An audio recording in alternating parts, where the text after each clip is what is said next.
बात जुर्म से जूझते आवाम की हो या फिर समाज में बढ़ते क्राइम ग्राफ की, अपराध की हर सूरत के पीछे छुपा होता है कोई ना कोई गुनहगार। नमस्कार, मैं हूं अनूप और आप देख रहे हैं तफ्तीश। तफ्तीश की राह में आने वाली हर कड़ी सुराग बनकर पहुंचाती है गुनहगारों को सलाखों के पीछे। तो आप बने रहिए हमारे साथ, क्योंकि हर जुर्म के खिलाफ हमारी तफ्तीश लगातार जारी है। अब तक आपने प्यार के बहुत सारे किस्से सुने होंगे, हीर रांझा, श्री फरहाद और लैला मजनू की प्रेम कहानी भी पढ़े होंगे, लेकिन आज हम आपको समस्तीपुर की एक ऐसी प्रेम कहानी की हकीकत दिखाने जा रहे हैं। इसको देखने के बाद आपका माथा चकरा जाएगा। आप बार बार सोचने पर मजबूर होंगे कि क्या ये प्यार है। तो देखिए समाज में हलचल पैदा कर देने वाली एक लड़की की ये करतूत। पागलपन वाला प्यार।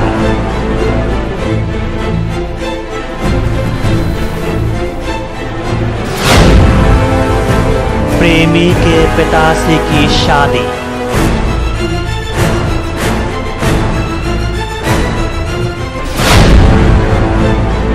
शर्मसार हुआ समाज।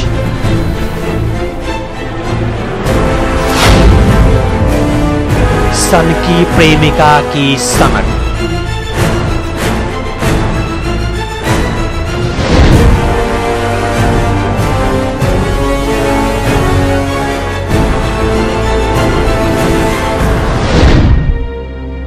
प्यार के लिए कुछ भी करेगा, ये तो आपने बखूबी सुना होगा, लेकिन ये कहानी उससे भी कहीं आगे है।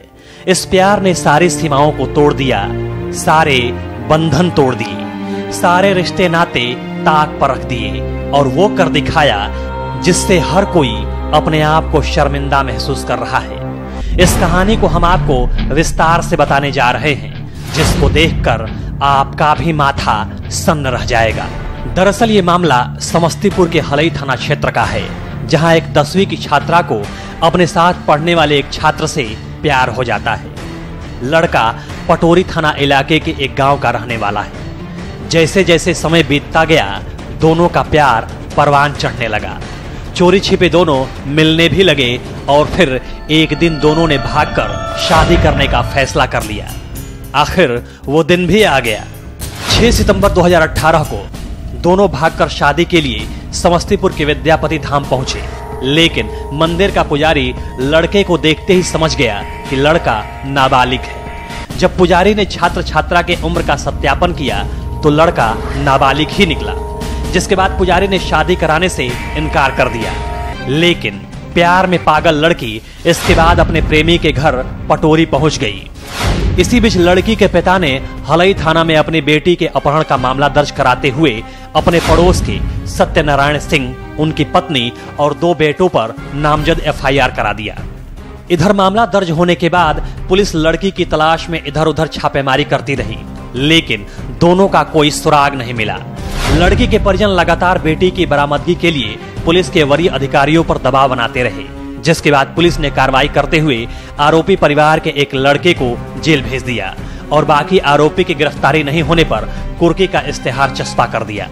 लड़की के अपहरण का मामला दर्ज हुआ था सितंबर में, जिसमें उन्होंने अपने पड़ोसियों को ही कुछ लोगों को आरोपित किया गया था कि वही भगा के लेके गए हैं। तो लगातार वो थाना में आती थी, उसकी बहन और उसका फादर के कोई कार्रवाई पुलिस नहीं कर रही, तो पुलिस ने एक आदमी को अरेस्ट करके भेजा था उस केस में। लेकिन इसी बीच इस कहानी में मोड़ तब आ गया जब लड़की ने अपने नाबालिग प्रेमी को छोड़कर उसके विधुर पिता से शादी रचा ली। उसके बाद बकायदा पत्नी के रूप में घर में रहने लगी। लेकिन कुछ दिनों बाद लड़की ने अपने पिता को फोन कर खुद को अपहरणकर्ता के चंगुल से भागकर पटोरी स्टेशन के पास पहुंचने की बात बताई, जिसके बाद लड़की के पिता की सूचना पर पुलिस लड़की को सकुशल बरामद कर थाने लेकर आई। पीड़िता का बयान दर्ज कराने के लिए न्यायालय में प्रस्तुत किया गया, लेकिन जब लड़की ने हर एक राज का खुलासा किया तो पुलिस के साथ साथ वहां उपस्थित सभी लोग हैरान रह गए। उसके साथ भागी थी, वो लड़का नाबालिग था और बाद में उस लड़के के फादर के साथ ये शादी कर ली और उसी के बारे में बयान में अभी बताई है 164 में कि उसी के साथ वो रहना चाहते हैं और माननीय न्यायालय को उनको सुपुर्द किया गया है, उसके जो पति हैं। अपने बयान में बकायदा लड़की ने अपनी स्वेच्छा से शादी कर लेने की बात कहते हुए पति के साथ रहने की न्यायालय से गुहार लगाई, जिसके बाद न्यायालय ने लड़की को उसके ससुराल जाने की इजाजत दे दी। इस मामले में समस्तीपुर पुलिस अधीक्षक हरप्रीत कौर ने बताया कि सितंबर महीने में यह मामला दर्ज हुआ था, जिसमें पीड़ित पक्ष ने अपने पड़ोसी पर लड़की के अपहरण का मामला दर्ज कराया था, जिसमें अपहृत लड़की के परिजन पुलिस पर कार्रवाई नहीं करने का आरोप लगा रहे थे। जिसके बाद पुलिस ने नामजद आरोपी युवक को गिरफ्तार कर जेल भेज दिया। लेकिन जब इस मामले में पुलिस ने अनुसंधान शुरू की तो पता चला कि लड़की खुद किसी लड़के के साथ भागी है। पुलिस का ये भी कहना है कि लड़की भागने के बाद भी अपने पिता के संपर्क में थी। लड़की और उसके पिता के बीच बातचीत भी हो रही थी। इसके बावजूद लड़की का पिता पुलिस को अंधेरे में रखा। गलत जानकारी देने के मामले में पुलिस उन लोगों पर कार्रवाई करेगी। लड़की के फादर के साथ लड़की लगातार संपर्क में भी थी, बातचीत हो रही थी। इसके बावजूद भी उन्होंने पुलिस को अंधेरे में रखा और गलत लोगों का, जो लोग नहीं थे इसमें, निर्दोष लोगों का नाम दिया। तो उसमें पुलिस उचित कानूनन कार्रवाई उनके खिलाफ भी करेगी कि उन्होंने गलत इन्फॉर्मेशन दिया और पुलिस को गुमराह करने की कोशिश की है।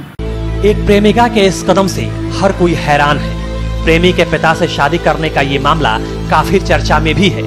लोगों को ये बात पच नहीं रही है। समाज इस बात को पूरी तरह से स्वीकार नहीं कर पा रहा है कि ये कैसा प्यार है। प्यार हुआ लड़के से, शादी कर ली उसके पिता से। इस मामले में पुलिस को चाहिए उचित कार्रवाई करने की। जिस तरह से प्रेमिका के पिता ने पुलिस को अंधेरे में रखा, यह अपने आप में बड़ा सवाल खड़ा करता है। साथ ही देखने वाली बात यह भी है कि बिना जुर्म के जेल में बंद युवक को कब तक न्याय मिल पाता है। तफ्तीश के लिए समस्तीपुर से मुकेश कुमार की रिपोर्ट, न्यूज़ 18 बिहार झारखंड।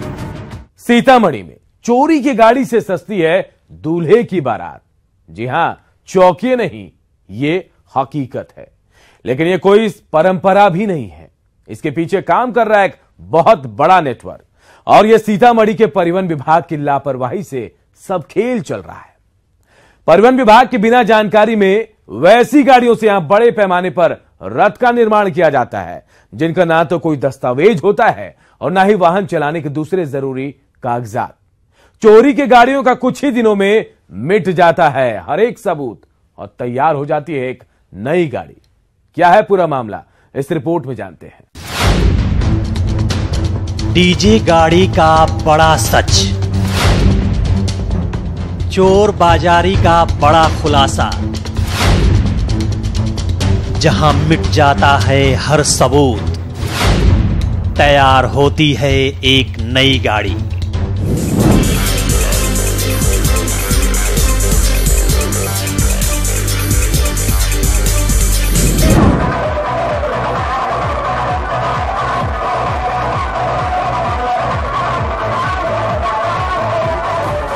दूल्हे की बारात में चार चांद लगाने वाली डीजे गाड़ी को तो सभी देखे होंगे। चमचमाती इस गाड़ी पर जब फिल्मी गानों का धुन बजना शुरू होता है तो सभी बाराती थिरकने को मजबूर हो जाते हैं। डीजे वाले बाबू मेरा गाना चला दे, इस गाने के चलने के साथ ही लोगों का पैर भी थिरकने को मजबूर होने लगता है। डीजे गाड़ी की सजावट भी लोगों को खूब भाती है।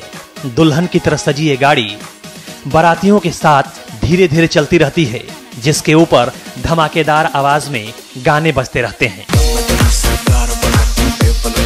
मदमस्त होकर बाराती झूमते रहते हैं। लेकिन इस डीजे गाड़ी का सच बड़ा ही चौंकाने वाला है। डीजे वाला बाबू गाना तो चला देता है, लेकिन इस डीजे को बनने के पीछे कितना बड़ा खेल चल रहा है, उसका एक एक सच हम आपको बताने जा रहे हैं। दरअसल सीतामढ़ी जिला भारत नेपाल के सीमा पर बसा है।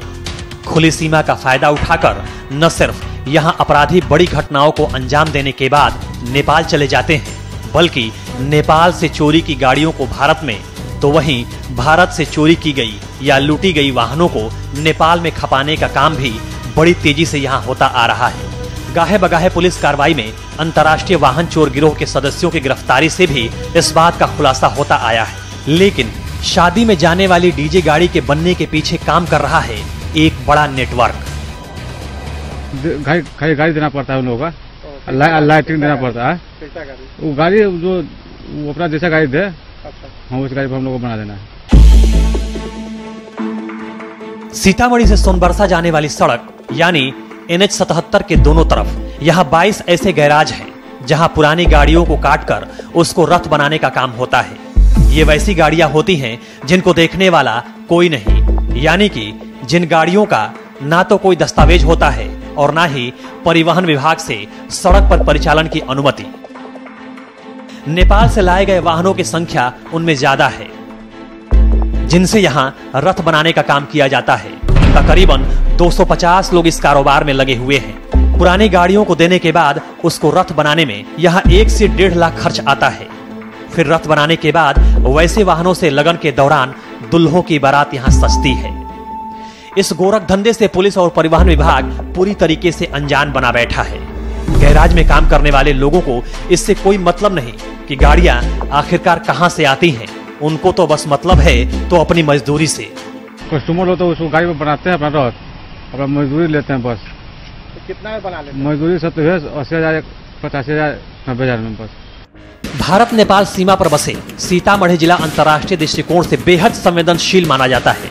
प्रशासन की छोटी सी चूक का फायदा उठाकर भारत विरोधी ताकतें यहां बड़ी वारदात को अंजाम दे सकते हैं। ऐसे हालात में चोरी की या फिर गलत तरीके से इस तरह से इस्तेमाल किए जाने वाले वाहनों का भी आने वाले समय में कोई बेजा इस्तेमाल ना हो, यह कहना मुश्किल है। चोरी की गाड़ी आ रही है, बिक रही है, बहुत सारी गाड़ियां चोरी हो रही है, या अन्य तरह के नक्सल या अन्य गतिविधियों में उन गाड़ियों का इस्तेमाल हुआ हो, तो इस सब तरह के बातों से बचने के लिए डीटीओ और जिला समाहर्ता महोदय को इस सब का एक जांच कराकर इस सब को अपने निगरानी में रखना चाहिए। हालांकि सीतामढ़ी प्रशासन ने इस पूरे मामले की जांच के आदेश दे दिए हैं और जिला परिवहन विभाग को गैराज में जाकर वहां पड़े वाहनों का सत्यापन करने का भी आदेश जारी किया है। इसमें जांच करके जो भी कार्रवाई जरूरी अपेक्षित है उसको हम लोग करेंगे और कड़ी से कड़ी जो है इसमें हम लोग प्रावधान करेंगे जिससे कि इस तरह की कोई घटना न घटे, चोरी की घटना कम से कम ना हो। बहरहाल इन गैराजों में जो कुछ हो रहा है वो पूरी तरीके से कानून के विरुद्ध है। चोरी की गाड़ियां धड़ल्ले से यहाँ बेच दी जाती हैं और कुछ ही दिनों में वो नया रूप ले चुकी होती हैं जिसका पहचान करना नामुमकिन है। लेकिन जिला प्रशासन और परिवहन विभाग की अनुमति के बगैर आखिरकार गाड़ियों को कैसे काटकर उसको रथ का शक्ल दिया जा रहा है? अगर रथ बनाया भी जा रहा है तो क्या उसको परिवहन विभाग के नियमों के तहत उनका परिचालन हो रहा है? अगर यह सब नहीं हो रहा है तो यह एक अपराध है। प्रशासन की इस लापरवाही का आखिरकार वो कौन लोग हैं जो इतना बड़ा फायदा उठा रहे हैं?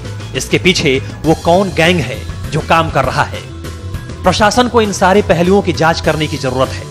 तफ्तीश के लिए सीतामढ़ी से राकेश कुमार की रिपोर्ट, न्यूज़ 18 बिहार झारखंड। सहरसा के एक शादी समारोह में एक ऐसी घटना घटी जिसने सबको दहशत से भर दिया। नशे में धुत लोगों का जोश और जुनून एक डांसर की मौत की वजह बन गई। जी हां, यह मामला सहरसा जिले के सोनवर्षा का है जहां लोगों के फायरिंग ने एक लेडी डांसर की जान ले ली। खुशी के बीच मौत का मातम, सनक में शैतान बने लोग, नशे में धुत लोगों की करतूत, फायरिंग में डांसर की मौत।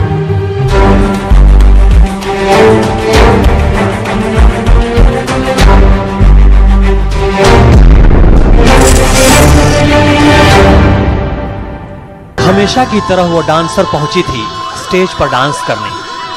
गाने का धुन बजने लगा। डांसर के साथ साथ वहां मौजूद लोग भी थिरकने लगे।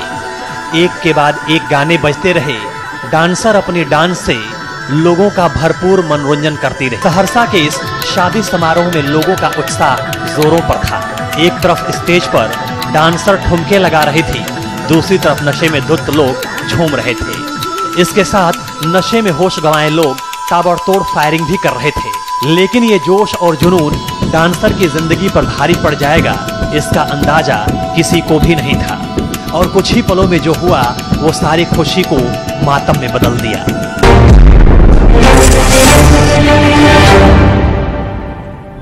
नशे में होश गंवाए लोगों के जोश और जुनून ने एक ऐसा कारनामा कर दिया जो डांसर की जिंदगी ही ले ली।